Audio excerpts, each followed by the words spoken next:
And here's the question. Can the awakening moment itself be frightening?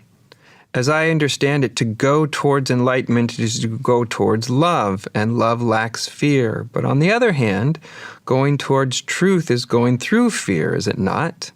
Yes, it is. I ask, as I believe that what keeps me from letting go in my practice is a major fear that will consume me. Yeah, a lot of people have that kind of fear. Like, God, if I just let go, there are these sort of almost primal fears within the psyche. If I let go, then who knows what? Maybe chaos will realm, or something will, or I'll be destroyed, or a lot of them are fairly irrational, but they're very real in the sense the experience is very real, But there's often various fears about really letting go. Because really letting go is a very intimate, revealing, internal gesture or act. Right? Again, letting go isn't just like simply like dropping something out of your hand. It's more than that. Real letting go, and the depth that I'm talking about is there's something very, very intimate about it. There's something very revealing. There's something that's very often gives a certain amount of rise to a kind of fear about insecurity, about not being in control, about whatever your relationship with intimacy might be, right? Because intimacy is sort of, in order to have any kind of experience of intimacy, we have to start to let go of control. And so these fears can often come up, It's one thing just to say, let go, and some things, a lot of things you can just be let go of, but letting go, certainly at a certain depth, will often generate certain kinds of fears. Well, what do you do when you have certain fears? Well, you let yourself have the fear. That doesn't mean you give yourself to the narration in your mind about the fear, because that will just create more and more and more and more and more fear. But when I say you let yourself have the fear, you let yourself have the raw feeling of it. And as we allow ourselves to have the raw feeling of fear, rather than get lost in the endless narration about fear, because the narration is a kind of defense against fear, but ironically, the defense against fear tends to make you feel more afraid. And so you put on more narration, more thoughts to help defend you, but those thoughts also create more fear, and so it just sort of stacks up,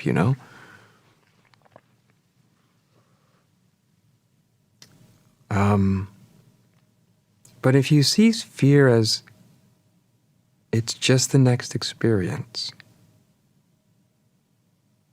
Granted, biologically, we're all programmed. Our DNA is programmed that if we feel fear, it immediately tells our mind that there must be danger.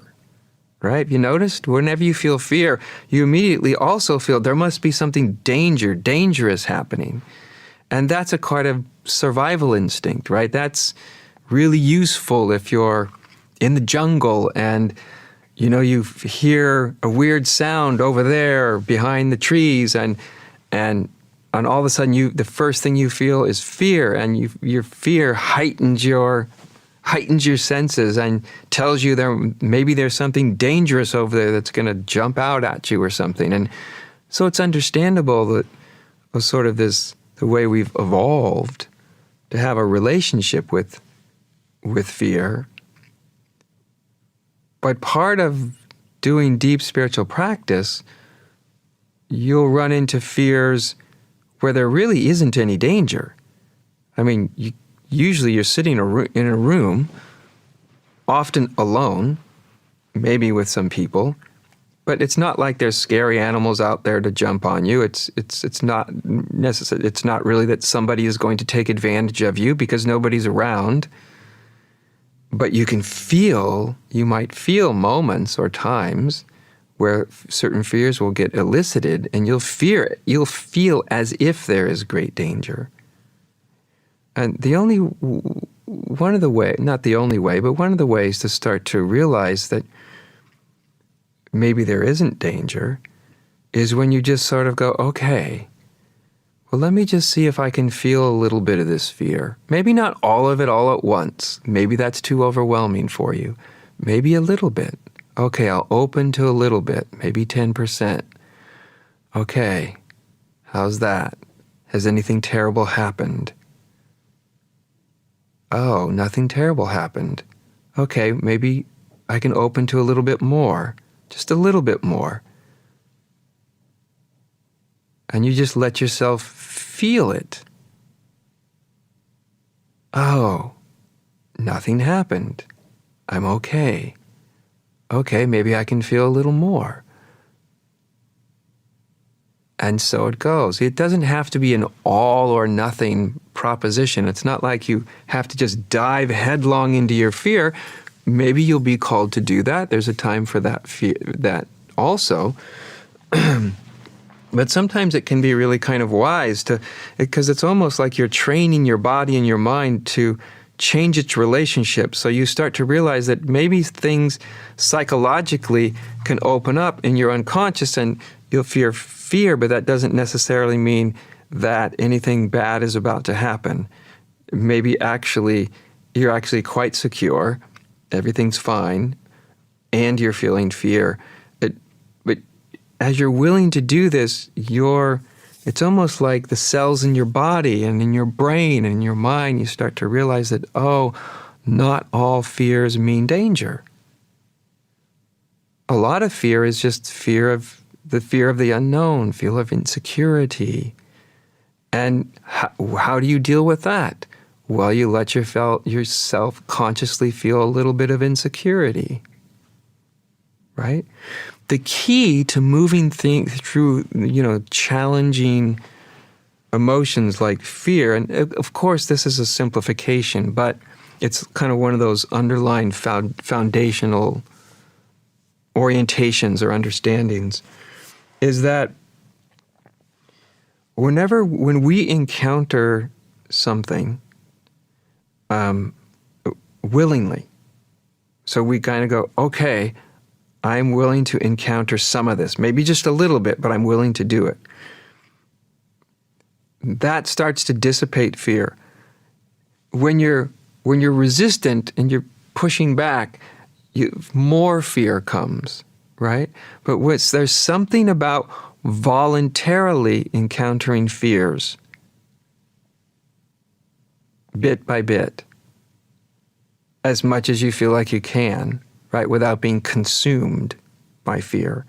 But there's something, and this has been studied very, very deeply in psychology, that the best way of dealing with fears and phobias and all these kind of things are voluntary, which is the key, voluntarily encountering your fear, voluntarily encountering what you're afraid of. So I'll give you an external version of this, but it can work internally too. So in my 20s and into my 30s and even beyond that, but I used to do a lot of rock climbing. And my father was absolutely terrified of heights his whole life, just hated to be up high. And one day he asked me if he could go rock climbing with me. And I thought that was rather weird because I knew he was terrified of heights, but I very quickly figured, he didn't tell me this, but I figured he's probably wanting to come just to see if I know what I'm doing, to make sure I'm not going to kill myself, And so he came out, and we got to a little rock, not too tall, maybe 40 feet tall, and I got his climbing harness on, and I showed him how to tie the knot, and I showed him how all the safety mechanisms work. We had it top roped, and it was all very, very, very safe. And I said, okay, just so climb up, start climbing, and until you start to feel kind of afraid, and let me know. And he got like literally 4 feet off the ground, and he said, okay, I'm afraid. And I looked at him, I could tell he was afraid, like, when your eyes get big and the breathing, respiration starts to increase. And I said, Dad, can you stay there for 30 seconds and then I'll let you down? So basically what I'm asking him to do is voluntarily face his fear for a limited period of time, knowing that at any time I can let him down. And so he says, yeah, okay, I'll stay here for 30 seconds. I'll hold on here for 30 seconds. And then 30 seconds, I let him down. And that was it. He was done climbing for the day. So he belayed me on climbs for the next 5 or 6 hours. The next week we did the same thing, and he got up about 6 or 8 feet. And then he said, whoa, I'm really feeling afraid. And I said, can you stay there for 30 seconds before I let you down? Yeah, I think I can do that. And bit by bit, he was voluntarily facing and encountering what he was afraid of. And each time what his system, not his conscious mind, to some extent his conscious mind, but more important his body and his unconscious, was realizing that he could actually volunteer grip, counter fear, and it didn't have to disable him, right? That he could, something about voluntarily encountering the fear in small sort of segments allowed him to keep, climbing higher and higher and higher and higher and higher and higher and higher and higher. Well, to make a long story short, after about 2 years of this, we ended up in a wonderful place here in Colorado, California, one of the most famous climbing areas and national parks in the whole country, Yosemite. And I took him on a very pretty big climb. And at one point, we were about 450 feet up a rock face. And I still have a vivid memory of I was above him and belaying him on the rope. He was climbing up towards me. And he got to where I was, and we were both just hanging on the side of this cliff. And he just looked at me and he says, I just can't believe this. I never would have dreamed in a million years that I would be here. And even more than that, I would never even have dreamed that it was possible that I could be enjoying this in the way I'm enjoying this. Because this is one of the best moments of my life. I just can't believe it. And the whole thing was made possible because he was voluntarily encountering his fears bit by bit by bit by bit by bit by bit by bit. And here was this guy that was terrified of heights, and he was 450 feet up a rock cliff, and we still weren't at the top yet. And he was having a wonderful, life-changing kind of time. So that's to face an external fear voluntarily in small segments. If you take that same thing internally, it's the same thing, right? If something is forced upon you, it creates more fear. But there's something transformative about voluntarily encountering fears. And so when fears come up, and sometimes they do, in meditative experience, because we're going across thresholds into deeper and deeper unknown domains, and that can be scary for some people, that when you say, okay, I'll feel this fear for like a minute. And then if I don't want to feel it anymore, then I can just, open my eyes and come out of it, and maybe we'll give it another shot the next time and see if I can encounter it for 2 minutes or whatever. It's amazing how adaptable we all are.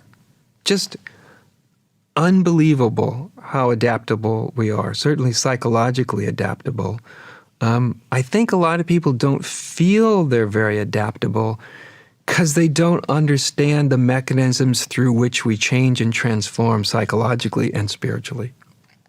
And if you don't understand the mechanisms, if you don't understand that voluntarily encountering things that make you afraid are the best way to get beyond your fear, if you don't know that, you'll just be hesitant, almost bracing for the next thing you're afraid of, and then you'll push back against it, and there will be nothing voluntary. You'll just be in resistance and pushing away, and you'll just feel like you're stuck. right? Year after year, decade after decade with the same fears. So I wanted to just spend a few minutes on that one because I think it's really important for some people that have like innate trust or insecurity or deep intimacy is okay with them, right? Maybe they were lucky in their upbringing, or they're just innately unafraid of insecurity or of deep intimacy.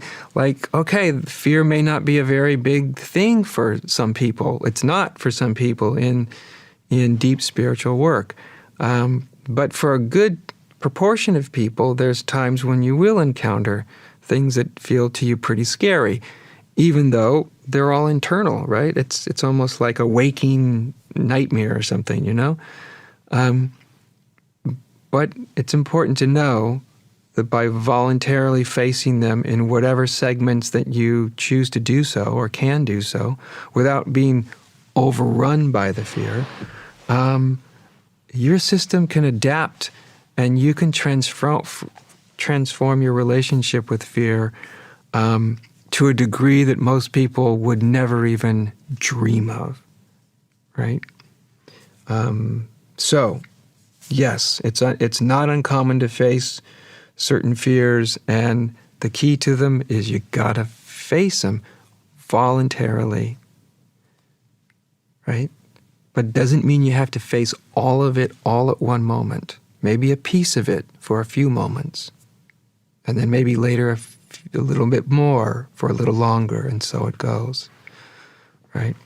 And then there's times when it's perfectly appropriate just to jump into what you're afraid of, but it takes some discrimination, some wisdom, some experience to know when that's appropriate to really just dive in.